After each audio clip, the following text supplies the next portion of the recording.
আজ আমি তৈরি করে দেখাবো মালপোয়া। চলুন তাহলে মালপোয়ার রেসিপিটি দেখে নেওয়া যাক। এবার আমি দুধ নিয়ে নেব। দুধটা একটু গরম করে নেব হালকা। আমি এখানে ময়দা নিয়ে নিয়েছি এই কাপের 2 কাপ। সেই কাপের চিনি দিচ্ছি। 1 কাপও দিতে পারেন, আমি 1 কাপের একটু কম দিয়েছি, সামান্য একটু কম দিয়ে দিলাম। দিয়ে দিচ্ছি 1 চামচ মতো মৌরি। মালপোয়াতে মৌরিটা খুব ভালো যায়। আর দিচ্ছি 4টে এলাচের দানা। একসাথে আমি উপকরণ দিয়ে ব্যাটারটা গুলে নেব।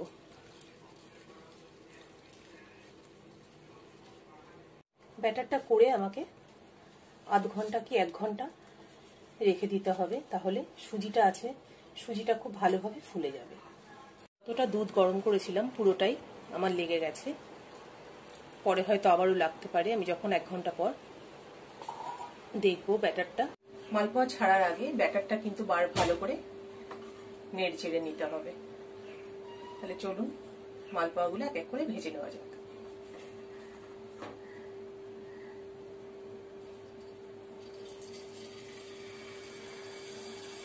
গরম তেলটা মালপোয়ার উপরে এইভাবে দিলে ওপরটাও খানিকটা ভাজা হয়ে যায়।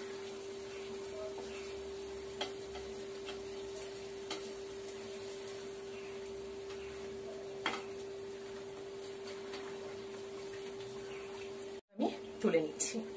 এটা ভাজা হয়ে গেছে। এইভাবে আমি সবকটা মালপোয়া ভেজে নেব। মনে যদি হয় কারোর যে একটু কালার রাখবো, তাহলে একটু বেশি করে ভেজে নেবেন।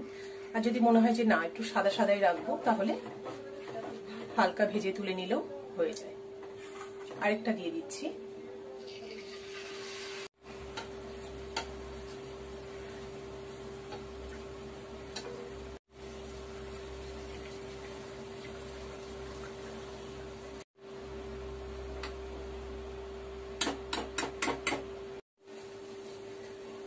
আমি যেভাবে মাপ নিয়ে সমস্ত উপকরণগুলো একসাথে তৈরি করেছি, এইভাবে যদি আপনারাও করে থাকেন তাহলে কিন্তু খুব নরম তুলতুলে একদম মালপোয়া তৈরি হয়ে যাবে, এরকম ফুলকো ফুলকো।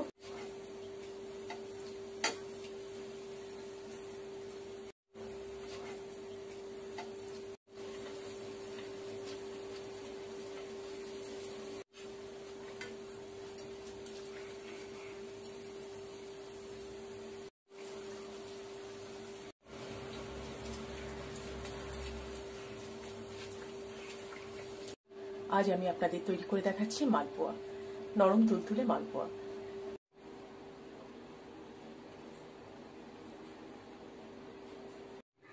মালপোয়া আমি সার্ভ করে দিয়েছি। আমার এই মালপোয়ার রেসিপিটা যদি আপনাদের ভালো লেগে থাকে তাহলে লাইক কমেন্ট করে জানাবেন অবশ্যই।